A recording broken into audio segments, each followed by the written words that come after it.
And we've all become far more conscious about healthy diets in recent years, but can you take it too far? Researchers believe they've identified a new eating disorder, Orthorexia Nervosa, when healthy eating becomes a compulsive, even dangerous, all-consuming obsession. Dr. Tamara Hunter is here to explain the study to us. Welcome, Tamara.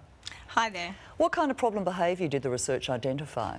So Orthorexia Nervosa, as you've said, is an unhealthy obsession with eating healthy. And unlike the other eating disorders that we know well, anorexia and bulimia nervosa, it rarely focuses on weight loss. And rather, there's this fixation on the purity of foods, but also an obsession around the benefits of healthy eating. And some of the risk factors identified, those with a history of eating disorders, obsessive compulsive traits, those perhaps with a desire for perfectionism, and also a need for control. And there have been some career types that indeed have been associated, health careers, opera singers, ballet dancers and even athletes. Is there any age group more susceptible, and what are the consequences? There's not really an age group, not even a gender. They've actually seen very similar expressions of orthorexia in males and females.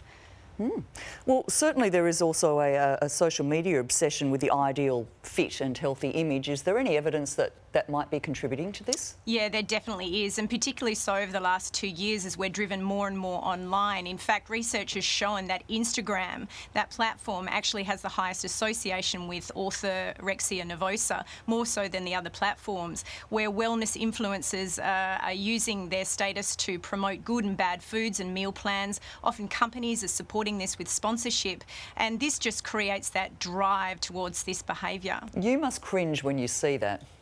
Yeah, I find it very difficult because Because they're not experts and they're giving out all this information. Absolutely. And what we often find is those who suffer with these disorders have this scrutiny of sort of the pesticides in vegetables and the hormone supplementation of dairy and artificial preservatives and colourings. And often this can lead to the exclusion of entire food groups, which can lead to malnutrition. We are talking about fairly extreme behaviour here, though, but is it easy to go overboard with healthy diets in general? Yeah, definitely, because this is all just one continuum. So people with orthorexia nervosa don't set out with the intention of becoming this way. It certainly can get quite hidden in that whole diet culture of the desire to pursue a healthy eating. But the problem is that it leads to an individual not being able to function on a day-to-day basis. Do you also find people avoid perceived unhealthy ingredients like certain fats and carbs that they actually need in moderation in their diets? Yes, definitely. It becomes part of that scrutiny of food types. And when you don't have a good understanding of the nutritional basis of foods and you're focused on what is good and what is bad as extreme measures, as opposed to everything in moderation, it can certainly lead to problems. So how can you tell that you are at risk of becoming compulsive? What are the warning signs? Well, I think when you've got this obsession around healthy eating, what happens is two things particularly.